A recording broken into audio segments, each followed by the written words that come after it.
Assalamualaikum warahmatullahi wabarakatuh. Kembali lagi kawan di Legenda Catur Dunia. Sambil menunggu turnamen berikutnya, saya akan coba selingi untuk mengulas beberapa posisi endgame. Bagi kawan-kawan yang punya elo di atas 2000, mungkin posisi endgame seperti ini cukup familiar dan mungkin sering kalian hadapi. Dan kalian pasti tahu cara atau solusi untuk memainkan posisi endgame seperti ini. Tapi bagi kawan-kawan pemula yang elonya di bawah 1800, mungkin endgame seperti ini masih cukup mengerikan, terutama buat putih. Dan posisi seperti ini kita kenal dengan Reti endgame yang dipopulerkan oleh Richard Reti. Nanti kita akan coba belajar di dua posisi. Ini adalah posisi dasarnya dan posisi kedua nanti seperti ini. Jadi posisi-posisi seperti ini sebetulnya sudah beberapa kali saya ulas di video short saya, tapi cukup pendek, mungkin kalian tidak terlalu memahami ide endgame dengan posisi Reti endgame seperti ini. Jadi di sini kesempatan kalian untuk perhatikan betul-betul pelajaran apa yang bisa kita dapat saat menemui situasi seperti ini, terutama buat putih. Ya, buat putih seperti ini ataupun nanti kebalikannya saat kalian pegang hitam dengan atau menemui situasi yang sama dengan ide dan prinsip yang sama bisa kalian terapkan. Nah, seperti yang kalian lihat ya, posisi putih nggak menyenangkan. Di mana rajanya berada di belakang pion hitam yang terlihat sangat jauh, terpaut 2 langkah atau 2 petak. Tidak mungkin lagi secara langsung bisa mengejar pion hitam ini, putih akan kalah. Begitu juga melihat pion di sisi kiri terlihat dekat dengan raja hitam, dengan mudah raja hitam akan mampu caplok pion ini. Tapi sebetulnya posisi ini adalah posisi draw atau remis.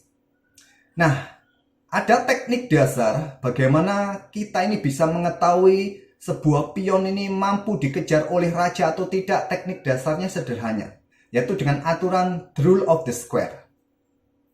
Yaitu di mana posisi pion ataupun raja kalau berada di ruang kotak yang sama, berarti pion ini mampu dikejar oleh raja. Kebalikannya, posisi pion hitam, di mana raja putih berada di luar area kotak. Artinya kotak ini persegi ya, dengan jumlah petak yang sama, kanan kiri, atas bawah sama. Nah, bedanya di sini. Raja hitam berada di area kotak pion putih, artinya pion putih ini mampu ditangkap, sedangkan raja putih di luar kotak pion hitam. Ini adalah the rule of the square. Ini teknik yang bisa kalian lakukan kalau nggak mau pikir lama, menghitung atau mengkalkulasi, ya gunakan teknik seperti ini. Kira-kira pion itu bisa ditangkap apa enggak ya? Ya udah, perhitungannya seperti ini. Oh, rajaku di luar kotak, nggak mungkin. Tapi di posisi ini, sebagai putih, kalian bisa membuat langkah multi tujuan. Kalau kalian straight, lurus untuk mengejar pion hitam, sudah nggak mungkin lagi ya? Nggak mungkin lagi sudah. Jadi langkah multi tujuannya adalah dengan langkah raja G7. Apa tujuannya? Tujuannya untuk mengejar pion hitam sendiri dan juga tujuan yang lain untuk backup pion kita sendiri untuk promosi. Jadi pada posisi ini tadi petak kuncinya tetap berada di petak pusat. Petak kunci permainan seperti ini berada di petak pusat, khususnya ada di petak E5. Nah, setelah raja kita bergerak ke petak G7, kalau hitam terus dorong maju pionnya H4, kita bergerak menuju petak E5. Ya, pion H3, nah kita bergerak ke E7 sekarang. Untuk coba backup pion kita sendiri promosi. Kalau hitam terus ingin mempromosikan pion, ya kita pion C7. Kalau ada raja B7, kita tinggal melangkah raja D8 atau raja D7. Permainan akan berakhir miss dengan masing-masing punya menteri baru. Ya, berakhir miss seperti ini karena nggak mungkin lagi menciptakan ancaman skakmat. Jadi ada skak-skak berulang, ya berakhir miss. Nah, bagaimana di posisi ini tadi?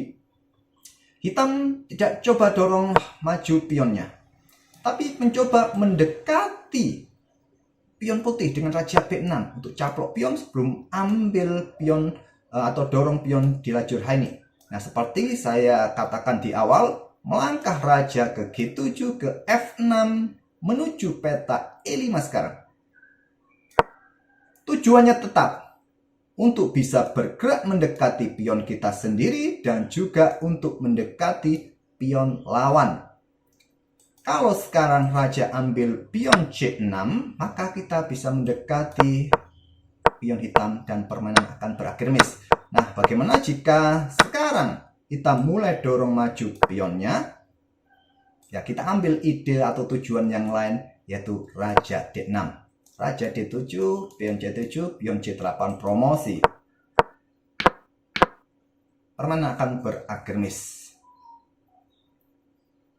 Jadi, langkah raja ke D7 itulah tujuannya. Multi tujuan untuk coba mengejar pion hitam dan juga bergerak menuju pion kita sendiri untuk mengawalnya. Nah, di studi kasus yang lain, di salah satu puzzle saya pernah saya ulas dengan posisi yang cukup mengerikan lagi buat putih. Cukup mengerikan posisi ini ketimbang satu pion berhadapan dengan satu pion. Nah, sekarang perbedaan jumlah pionnya adalah putih minus 2 pion. Dalam bayangan kita, kalkulasi kita di endgame raja versus raja dengan selisih 2 pion sudah nggak mungkin lagi. Tapi dengan ide dan pola yang sama seperti kasus pada posisi sebelumnya, bisa kalian terapkan jika kalian menemui situasi seperti ini. Masih sama, posisi seperti ini masih merupakan teknik Reti endgame yang dipopulerkan oleh Richard Reti. Jadi idenya sama, ya. Putih tinggal melangkah raja G6. Nah, sekarang masalahnya, kalau hitam dorong pion, apa yang harus dilakukan oleh putih? Atau raja dekati pion, apa yang harus dilakukan oleh putih? Oke, kita coba tunjukkan jika raja hitam ini dekati pion saja. Raja B6, masih sama, idenya kalian tempati petak G7 dengan caplok pion terlebih dahulu. Nah, kalau sekarang hitam mulai dorong pion F5-nya, sama seperti tadi. Kita akan mencoba menuju ke petak penting E5. F6 dulu, ya. F4, maka raja ke E5. Nah, dorong maju pion F3, kita ke D6, pion F2, kemudian pion C7, pion promosi, putih juga promosi. Dengan kasus seperti ini memang terlihat hitam masih unggul satu pion. Tapi dalam permainan yang sangat-sangat terbuka, posisi kedua raja telanjang, tidak ada yang backup lagi, barikade pion sudah tidak ada, permainan akan berakhir miss. Hitam juga tidak akan bisa menciptakan ancaman skakmat dengan situasi yang sangat terbuka ini. Oke, kita kembali lagi ke posisi ini. Saat raja F6, bagaimana jika raja ambil pion C6? Ya, tinggal ambil. Dan pion ini juga masih bisa dijangkau oleh raja putih. Bagaimana jika hitam mencoba membuat pushing putih dengan mendorong pion H5? Ya, masih bisa dikejar. Kita kembali ke posisi awal. Nah, bagaimana jika sekarang pion H yang didorong? Sama ya, sama polanya sama. Raja ambil pion F6, raja ambil pion C6, dan pion hitam akan habis. Nah, di posisi ini seperti tadi, raja tidak coba dekati pion, tapi langsung dorong pion F5-nya, ambil contoh. Sama polanya, raja ambil pion G7 sekarang, pion F4, kita bergerak ke F6. Tujuannya sama, lagi-lagi menuju petak pusat untuk mendapatkan dalam jangkauan the rule of the square ya. Dan juga untuk bisa bergerak ke petak D6, D7, kawal pion kita bisa promosi. Jadi di sini kalian bergerak. Oh, sekarang hitam melangkah ya.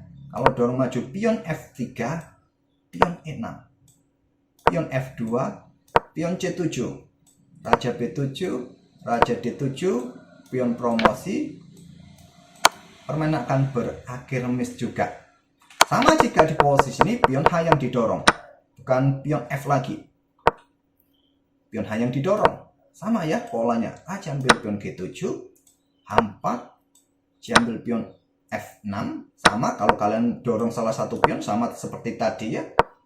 Jadi pion H4, raja ambil pion F6, H3, sekarang kita bergerak ke E7. Tujuannya sama. Nah, pion H2, C7, raja B7, raja D7, pion hitam promosi, permainan akan berakhir miss. Nah, teknik ini, pola seperti ini kita kenal dengan ready endgame. Semoga teknik ya terbilang sederhana kalau kita tahu, kalau kita pelajari seperti ini bisa menyelamatkan permainan kalian dari kekalahan. Ready endgame perlu kalian ketahui. Oke, semoga pembahasan kali ini bisa menjadi bahan dasar teori kita. Kalau menemui situasi yang similar, mirip, bisa kita terapkan. Mungkin kedepannya video-video saya akan saya isi dengan video-video teknik seperti ini.